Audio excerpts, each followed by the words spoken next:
Café de Sèvres.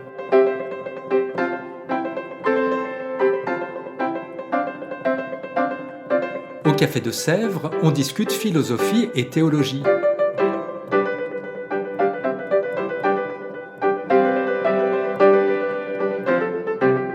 C'est là que chaque semaine, Claire et Isabelle dialoguent avec un enseignant du Centre Sèvres, faculté jésuite de Paris.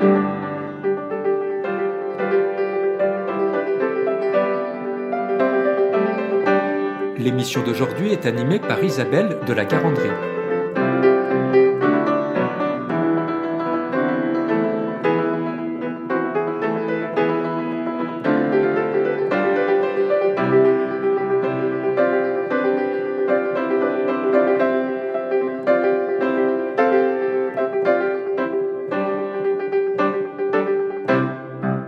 Chères auditrices, chers auditeurs, bonjour. Nous recevons aujourd'hui Claire-Anne Baudin. Claire-Anne Baudin, bonjour. Bonjour. Claire-Anne Baudin, vous êtes laïque, docteur en théologie. Vous êtes professeure en théologie systématique. Ici au Centre Sèvres, vous enseignez la christologie ainsi que la théologie fondamentale. Et ce semestre, vous donnez au Centre Sèvres un cours qui s'intitule Christologie, Dieu qui se donne, Jésus-Christ, pour lequel nous vous recevons aujourd'hui au Café de Sèvres. Une question peut-être un peu générale pour commencer. Pourquoi une branche de la théologie dédiée spécialement au Christ, comme l'est la christologie donc? Faut-il y voir une subdivision pour approfondir les réflexions en séparant les personnes de la Trinité les unes des autres, ou quelque chose de plus profond qui serait encore utile pour aujourd'hui? Oui, effectivement, la christologie est encore utile pour aujourd'hui, comme vous dites. Et il ne s'agit pas d'une séparation de la Trinité, c'est plutôt probablement bien au contraire parce que l'Église confesse la personne de Jésus comme étant le Messie de Dieu, le Christ, qu'il y a cette réflexion au sujet de son être et de ce qu'il donne au monde par sa présence, par la présence de Dieu qui s'offre au monde par lui. Et plutôt par ce point-là que naît la Trinité entière et la possibilité d'entendre la présence de la Trinité qui fait surgir la vie, qui accompagne la vie et qui se rend proche. Quelque chose de très vivant, finalement, la christologie. De toute façon, l'ensemble de l'Évangile est là pour la vie et pour le bien, la possibilité de vivre et que les humains puissent vivre réellement, véritablement. Vous venez de faire mention de l'Évangile, et justement, dans la Bible, on a plusieurs confessions de foi, et on pense notamment à celle de Pierre, tu es le Messie, le Fils du Dieu vivant. Et pourtant, on sait que les dogmes christologiques se sont développés ultérieurement, dans les premiers siècles. Alors, comment s'est réalisé ce saut entre la Bible, ce qu'on a dans l'Évangile, et puis les dogmes? Et pourquoi a-t-on besoin de dogmes concernant le Christ? Il n'est pas certain qu'il y ait un saut entre les deux. Il y a une, une attestation de la présence de Dieu en cet homme, de la part attestée par les premières communautés chrétiennes qui reconnaissent dans son identité, dans ses propos, dans ses gestes, dans sa façon d'être, celui qui donne la vie au monde et qui donne la parole de Dieu au monde, celui qui est à la fois la sagesse, la loi, Moïse même, qui est la présence de Dieu dans tout ce qui a accompagné le peuple jusqu'alors, et cet individu-là qui est le Messie, c'est-à-dire qui apporte, à la fois la paix, la justice et la nourriture comme, le Messie espéré, mais un Messie de l'ordre de la douceur, de l'ordre de l'humilité il se dit lui-même, Jésus se dit lui-même être doux et humble de cœur, de l'ordre de la douceur et de l'humilité et non pas de la domination sur autrui ou de la mise en ordre du monde. Donc, cette attestation qui est évangélique, heu, continue, est mise en forme par les premiers auteurs chrétiens, les premières communautés chrétiennes dans les évangiles, dans les épîtres, dans les actes. Mais cette mise en forme par la suite est difficile à croire.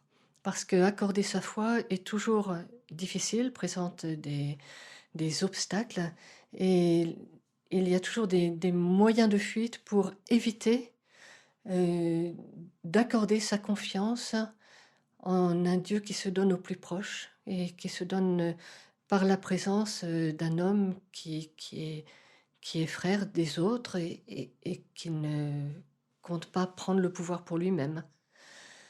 Donc les moyens de fuite, sont bien désignés, ils ont tous été essayés. Je crois bien que toutes les catégories des hérésies ont été essayées, du moins c'est mon hypothèse, je ne suis pas sûre qu'on puisse le prouver, mais que ce soit de considérer qu'il n'est qu'un homme ou qu'il est Dieu, mais dans un autre sens que le sens biblique. Ou alors, qu'il est devenu un Dieu alors qu'il n'était qu'homme au début. Ou alors que son corps est humain et que son âme est divine. Voilà, à peu près toutes les possibilités logiques ont dû être, heu, élaborées pour éviter de dire cela, un homme peut être pleine participation au Père et porteur du message du Père pour la justice et l'amour. Les hérésies comme autant de fuites de cette réalité profonde, finalement. Oui.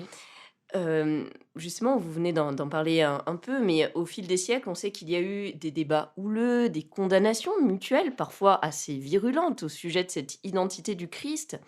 Quels sont les enjeux, finalement, de ces débats? Les enjeux des débats christologiques, il me semble, sont tout d'abord d'habiter les termes de la confession de foi. C'est-à-dire de ne pas utiliser des mots qui seraient creux, vides, sans contenu, mais des mots qui se réfèrent à, à l'existence même de ceux qui les emploient. Une question m'était posée hier en cours, en disant que quand on dit de Dieu qu'il est Père, ça n'est qu'une vague ressemblance avec ce que nous connaissons de la paternité, une analogie lointaine, mais on ne sait pas si ça correspond bien à l'être de Dieu d'être Père. Et non, c'est Jésus qui emploie ce terme-là. Il ne s'agit pas d'une analogie. Dieu est Père, il donne la vie, il pardonne à ses enfants que nous sommes et il maintient son Fils en vie, il le porte dans l'épreuve.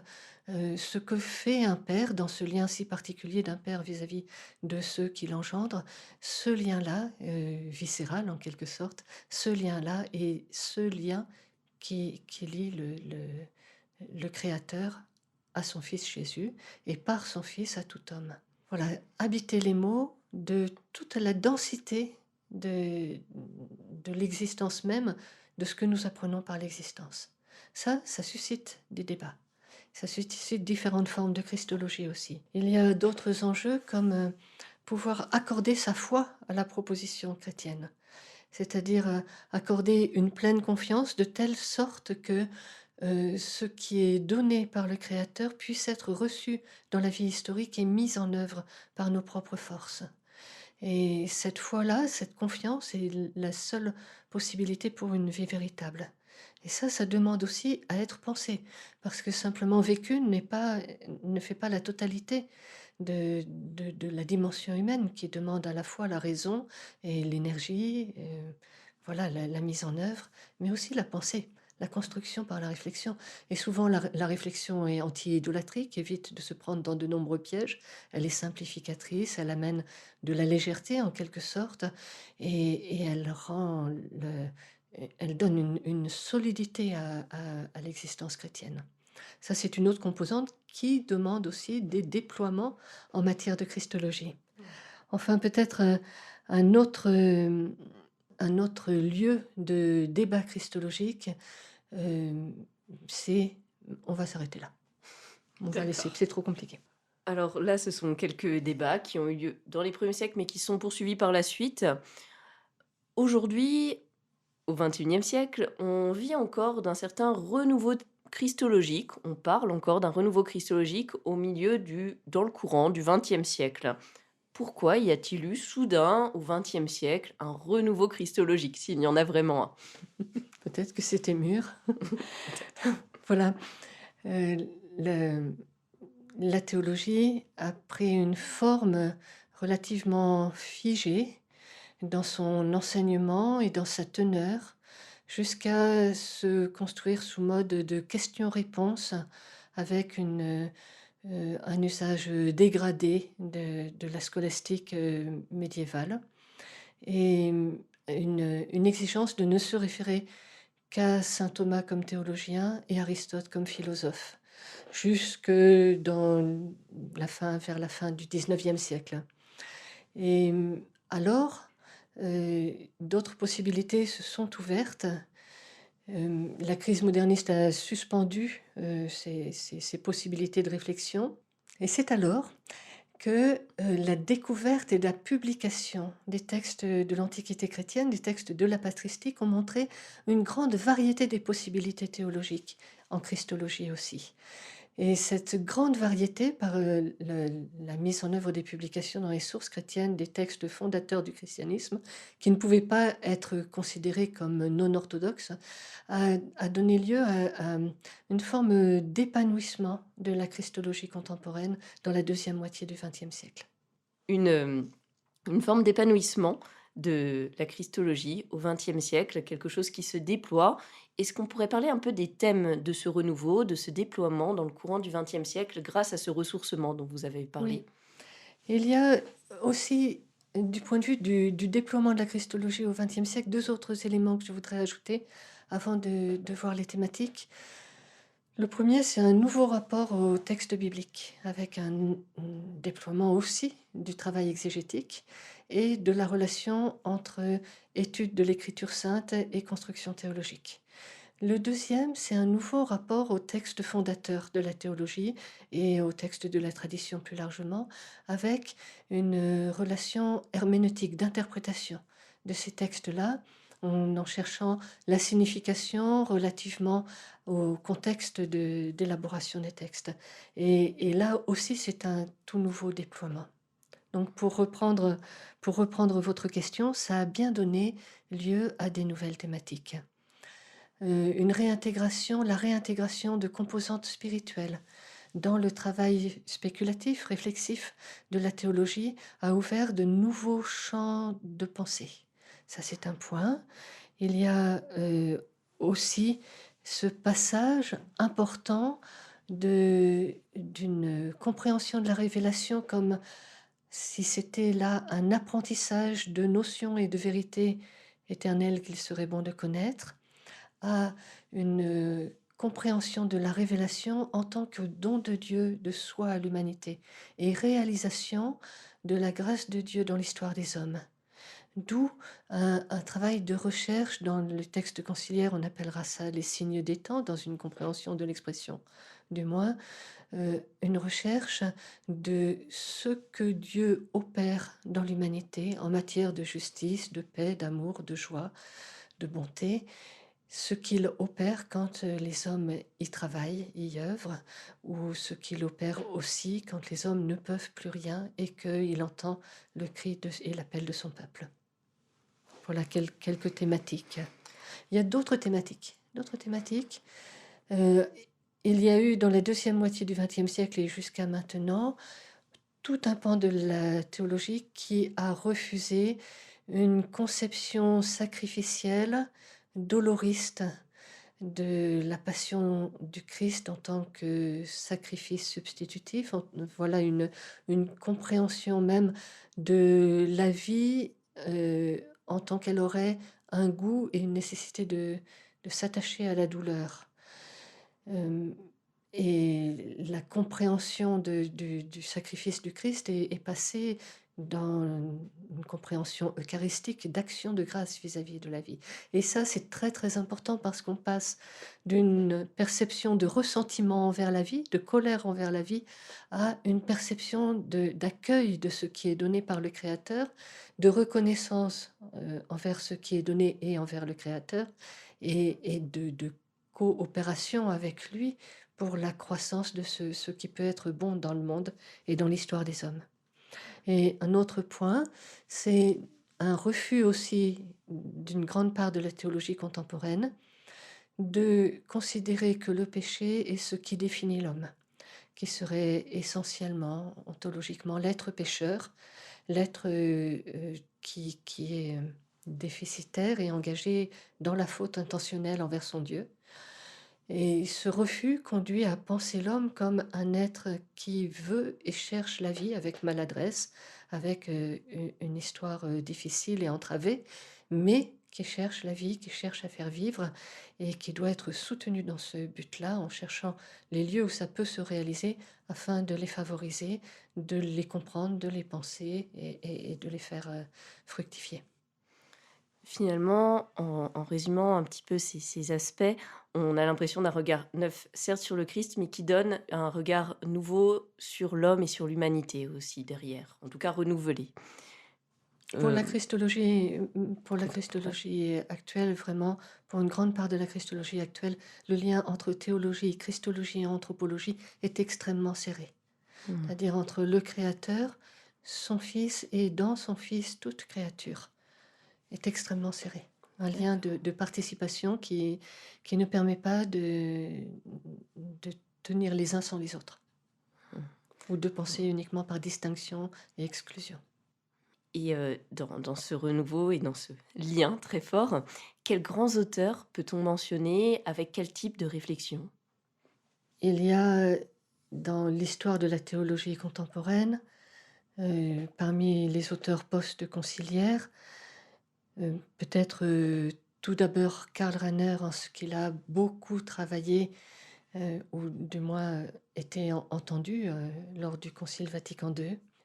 Son élève, Jean-Baptiste Metz, avec, son insistance sur, la société et Sobrino, John Sobrino, pour la théologie de la libération. Il y a aussi dans le registre protestant, réformé, des auteurs tels que Karl Barth, qui en christologie a beaucoup lié son histoire biographique et l'histoire de sa propre compréhension de la christologie, jusqu'à exclure justement ce lien entre Dieu et l'humanité, ou du moins pas l'exclure, mais le réduire à un point infiniment réduit, bien que de si grande importance, de, de coprésence dans la personne du Christ. Mais la proximité entre Dieu et l'homme ne se jouerait que dans cette coprésence dans la personne du Christ. Et s'est retourné en 1956 en disant Je ne voyais, dit-il, qu'un côté de la Lune. En fait, il s'agit de parler de l'humanité de Dieu. Et Dieu se lie à l'être humain et s'allie à l'être humain d'une alliance et habite l'humanité par le Christ. Donc, d'un point qui n'est que 30 ans d'histoire historique du Christ, advient une compréhension du Christ dans sa présence au monde, dans toute l'extension du monde et de l'histoire. Donc un grand changement. Il y a aussi dans le monde réformé des auteurs comme Bonhoeffer ou Moltmann, des auteurs qui ont construit des christologies euh, qui ont des points de distinction avec une insistance sur la théologie de la croix qui n'est pas l'insistance catholique, ou pas d'abord l'insistance catholique, mais qui, dans une perspective œcuménique, s'enrichit, les deux écoles s'enrichissent infiniment en insistant sur des aspects distincts les uns des autres.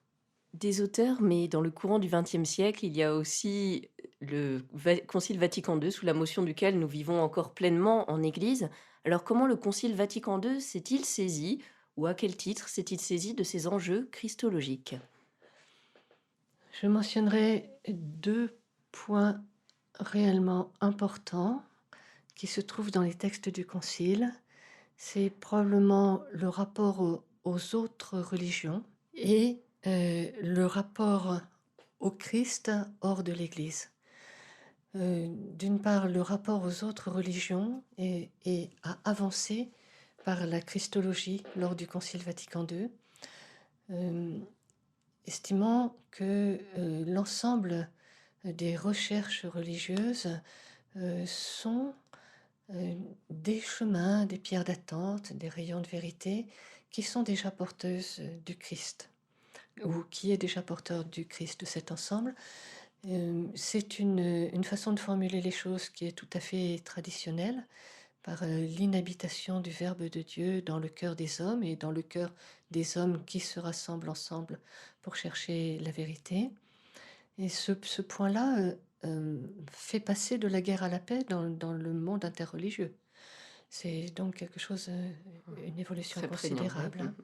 L'autre évolution qui est considérable aussi, c'est la considération de tout homme, de tout un chacun, comme étant dans le mystère de son existence, une personne qui non seulement est habitée par le Verbe de Dieu, par une présence intérieure du Christ, mais même sans en avoir connaissance, ou généralement, et pour quasiment tout le monde, et même en général pour nous-mêmes, sans en avoir pleine conscience, mais aussi qui est travaillé de telle sorte que quand il cherche à exercer sa bonté, quand c'est un homme de bonté, qui veut la bonté, qui veut la justice, qui veut le bien d'autrui, qui veut donner la vie, y compris au prix d'une part de sa vie ou de sa vie entière, eh bien, quand c'est un homme d'une telle nature, alors il est proche du Christ. Il est proche du Christ sans avoir aucun moyen de le formuler. Dans certaines circonstances, les moyens, mais aucun désir de le formuler. Mais là, c'est parce qu'il y a mécompréhension. Euh, et ça, être proche du Christ, c'est aussi être proche du Christ dans le déroulement biographique de la personne. Et le Concile va jusqu'à dire que l'homme de bonne volonté traverse d'une façon que Dieu connaît l'expérience pascale.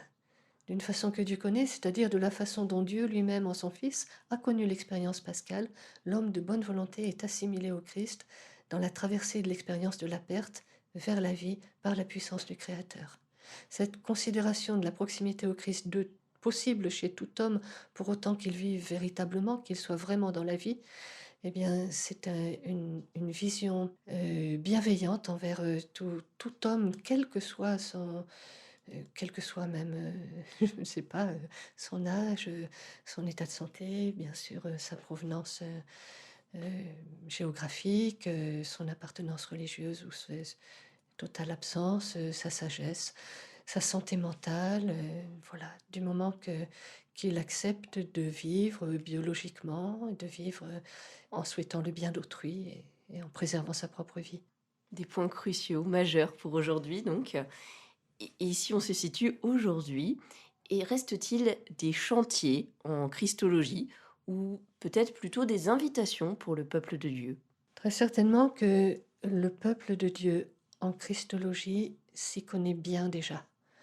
Ce que l'on appelle le sensus fidei, le sens de la foi, la cohérence de ce sens de la foi chez les baptisés et les disciples du Christ est vraiment actif. Et des travaux ici au Centre Sèvres sont menés pour voir quelle forme ça prend chez les personnes les plus pauvres qui, malheureusement, par leur cursus personnel, n'ont généralement pas accès à de grands déploiements de christologie académique, mais ont, par leur expérience, une grande justesse de compréhension des enjeux, une grande connaissance existentielle des compréhensions des enjeux, de pardon ou de goût de la vie, des éléments de cet ordre-là.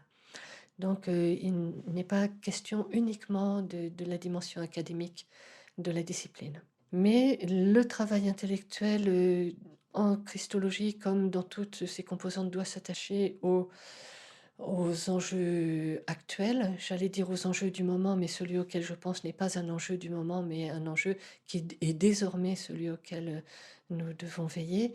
Et la question du réchauffement climatique est à l'ordre du jour et probablement ce qui est de plus grave et qui ne va pas partir et qui pose des questions particulières. L'unique commandement du Christ est de s'aimer les uns les autres et d'aimer notre Créateur et sa création, ce qui est uni. Et il s'agit de savoir en quoi consiste cet amour et qui n'est probablement pas uniquement assurer un certain confort à sa famille maintenant, mais reconsidérer des modes de vie autre chose que pourvoir à son propre confort, veiller plus largement au bien de tous et à la préservation de ce qui nous est donné dans cette vie qui nous est offerte gratuitement. Là, la réflexion christologique a du travail. Et ça n'est pas du tout hors champ, parce que l'identité même du Christ montre qu'il y a un engagement de notre propre liberté dans les choix qui sont posés et qui sont ceux qui décident de l'histoire et de l'avenir du monde. Il n'y a pas d'écriture avec un happy end à la fin, où de toute façon, à la fin, ça finira bien. Nous sommes responsables de l'histoire du monde et ce sujet est tout à fait tragique. Il faut y mettre de l'énergie intellectuelle. Une invitation à la responsabilisation aussi par la Christologie. De cet ordre-là, oui. Tout Nous à a- fait, plutôt. Nous approchons de la fin de ce podcast, alors peut-être un mot de la fin pour donner envie à nos auditeurs, à nos auditrices d'aller plus loin. Étudions la Christologie, c'est à la fois réjouissant, structurant pour l'esprit, tonifiant pour savoir sur quel pied danser et assez réjouissant pour danser après. Merci beaucoup Claire-Anne. Chères auditrices, chers auditeurs, nous nous retrouverons bientôt pour un nouvel épisode du Café de Sèvres. Au revoir.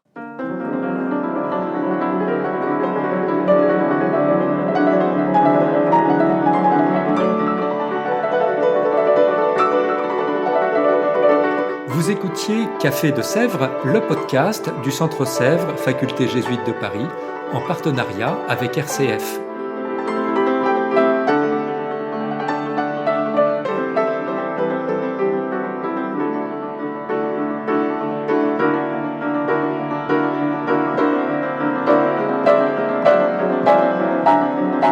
Pour ne rater aucun épisode, abonnez-vous sur votre application préférée. Spotify, Deezer, Apple Podcast ou Google Podcast.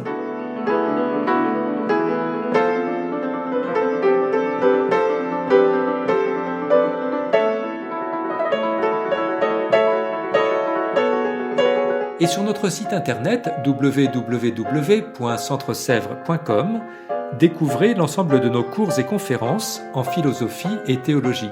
À bientôt.